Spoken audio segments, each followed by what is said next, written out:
Violence du 1er mai, Edoui Plenel, il s'agit d'une enquête de Mediapart qui repose sur une dizaine de sources et de documents inédits, dont des extraits sonores où l'on entend Alexandre Benalla et on va l'entendre. Il s'agit d'une enquête de plusieurs mois. Oui, c'est une enquête menée depuis le mois d'août par toute l'équipe d'investigation de Mediapart, Fabrice Arfi, Antoine Rouget, Marine Turki, qui complète le puzzle de cette histoire qui partit d'un fait divers, au fond des violences volontaires contre des opposants politiques. Ça n'est pas rien, mine de rien, à l'abri de la présidence de la République, et qui, en clair, est une affaire d'État qui pose beaucoup de problèmes vis-à-vis de la justice, vis-à-vis de la présidence de la République, vis-à-vis des intérêts nationaux, puisqu'il y a ce contrat avec un proche de M. Poutine.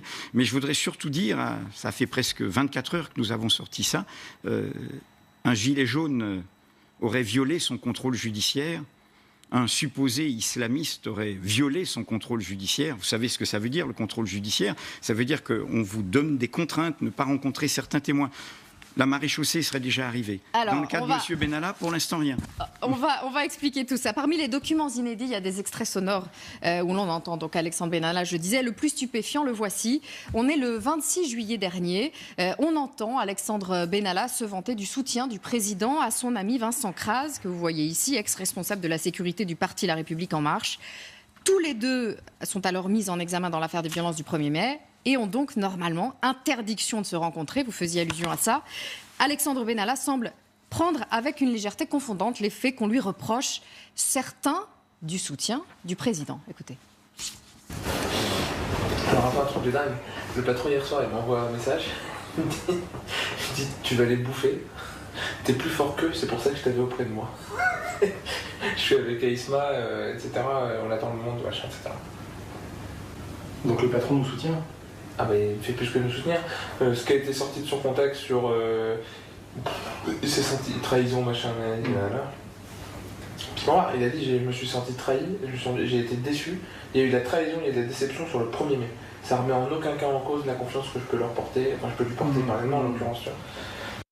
Voilà, et ce qui frappe d'abord, avant de parler du fond, c'est la légèreté confondante d'Alexandre Benalla. Tout l'entretien est comme ça. On sent quelqu'un, d'ailleurs Vincent Crase est inquiet. En revanche, Benalla, il est en effet dans une sorte de légèreté, comme s'il avait un sentiment total d'impunité. Mais nous le savons, hein, c'est une confirmation. Rappelez-vous, Mediapart a révélé les passeports diplomatiques avec lesquels il circulait, cette façon de se sentir à l'abri du prince, à l'abri du roi. Le soutien du président ne fait aucun doute. On ne peut pas imaginer qu'Alexandre Benalla soit tout simplement mythomane à ce moment-là. On ne comprend rien à cette affaire si on ne voit pas le lien avec Emmanuel Macron. Normalement, tout aurait dû être coupé dès le 2 mai.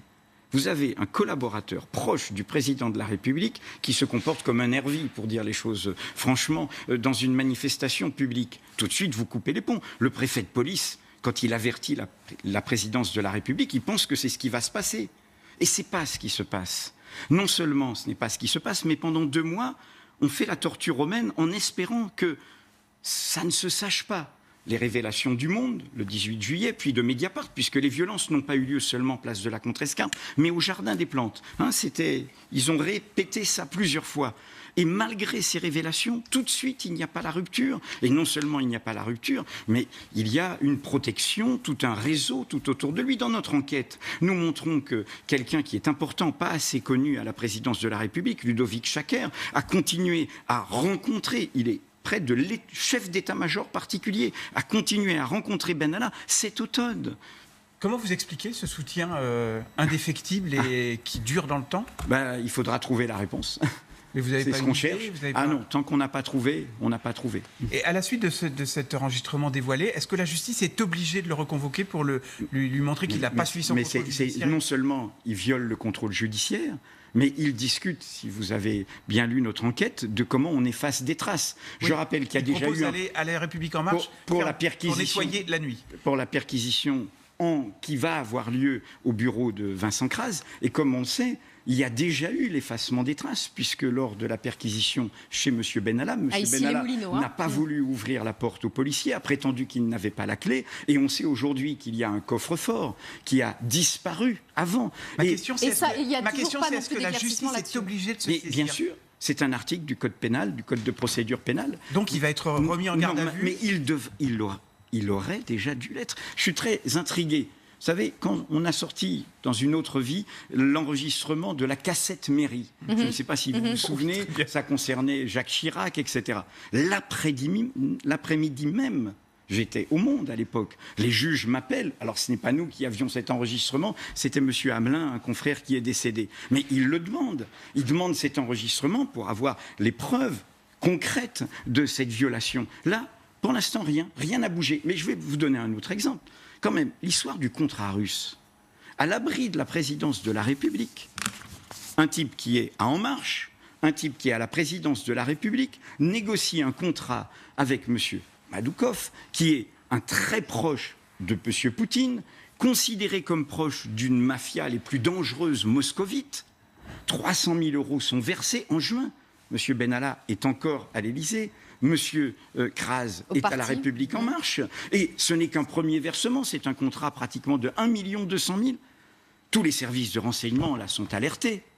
Et là, il ne se passe rien. Quand même, puissance étrangère, Élysée, je rappelle que M. Benalla est habilité secret défense. Enfin, tout ça devrait poser des questions. Nous, dans toute cette affaire, c'est intéressant. M. Macron, quand il a défendu M.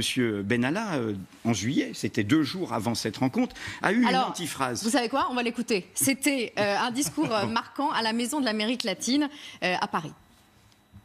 Et s'ils cherchent un responsable, dites-leur chaque jour, vous l'avez devant vous. Le seul responsable de cette affaire, c'est moi. Et moi seul. Je vais vous dire pourquoi. Parce que celui qui a fait confiance à Alexandre Benalla, c'est moi, le président de la République. Voilà, alors, on vient de me chercher. 2 choses. Regardez bien cette image et voyez qu'il y a quelqu'un là, à l'arrière, qui a les bras croisés et qui rigole pas du tout. Il s'appelle Gérard Collomb et il va partir quelques semaines plus tard. Il était le ministre de l'Intérieur à l'époque. Et il rigole pas du tout. Et toutes nos informations nous font penser que si Collomb est parti, eh bien, c'est parce que il a, à l'occasion de cette affaire, vu des choses peut-être que nous n'avons pas encore trouvées, mais là, il s'est dit c'est plus possible. Mais la deuxième chose, il y a une autre phrase. Dans ce discours, et là, nous sommes quand même, c'est notre métier commun qui est en jeu, l'antiphrase de M. Macron, c'est « nous avons une presse ». Il ne dit pas des journalistes, il dit « la presse ». Nous avons une presse, la presse en général, qui ne cherche plus la vérité. L'antiphrase, c'est qu'en fait, il s'adresse à cette presse sans laquelle les vérités que l'Élysée voulait cacher ne seraient pas connues. Dans cette affaire, tout, y compris ce qui met en branle la justice, vient par la presse. C'est prouve qu'on est dans un pays libre en même temps. Ben, qu'on se bat, en tout cas, qu'on se bat. Alors, il y a 2 leçons qu'on peut tirer quand même de ces informations.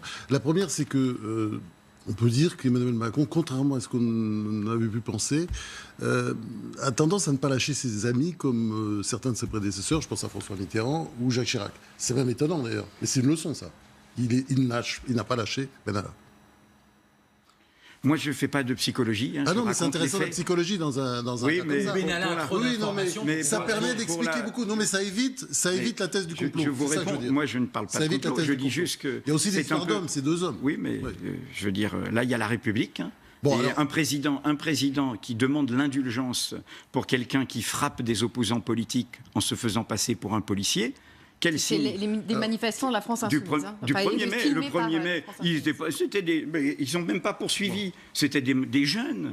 Et quand vous avez ce climat aujourd'hui de violence policière, car ce n'est pas du maintien de l'ordre, c'est de la répression, quelle est l'image symbolique qui a été donnée dès le 1er mai ? C'est qu'on a le droit de taper des opposants. Et maintenant, on a le droit de leur couper les bras et les mains avec des grenades explosives, de leur envoyer dans l'œil des LBD. Pas un mot. Le Conseil d'État se prononcera sur les LBD. Pas un mot d'aucun membre de ce gouvernement sur l'ampleur totalement inédite depuis la guerre d'Algérie des violences policières, quand même. Et M. Benalla, ça part de là. Alors, oui, il y a quand même aussi une deuxième leçon, enfin à mes yeux, c'est la justice. En fait, quand on vous écoute, quand on vous entend, on a le sentiment vraiment que la justice est à la botte du pouvoir. Non, j'ai jamais dit ça. Bah oui, puisque il n'est pas en garde à vue, tout ça, tout ce que vous venez de dire. Non, c'est que la justice est à la botte du pouvoir. C'est qu'il contrôle, que Macron contrôle la justice. Non, la démocratie est faite de pouvoir et de contre-pouvoir. Je dis juste, par rapport à M. Macron, je disais juste que sans la presse cherche justement la vérité que lui cherche à cacher. Et lui cherche à cacher depuis le début la vérité de cette affaire. Ils ont couvert Benalla pendant 2 mois, ils l'ont protégé, ils ont réclamé l'indulgence. Parce que la justice l'a couvert. Elle a obéi à Macron. Non, nos affaires mettent en branle la justice. Regardez, et vous le savez bien, la même semaine, l'affaire libyenne découverte par Mediapart est confirmée et M. Sarkozy a perdu définitivement. On va en parler dans un instant. Donc heureusement qu'il y a une presse qui aide la justice. Restez avec nous. On revient tout de suite. On arrive. À tout de suite.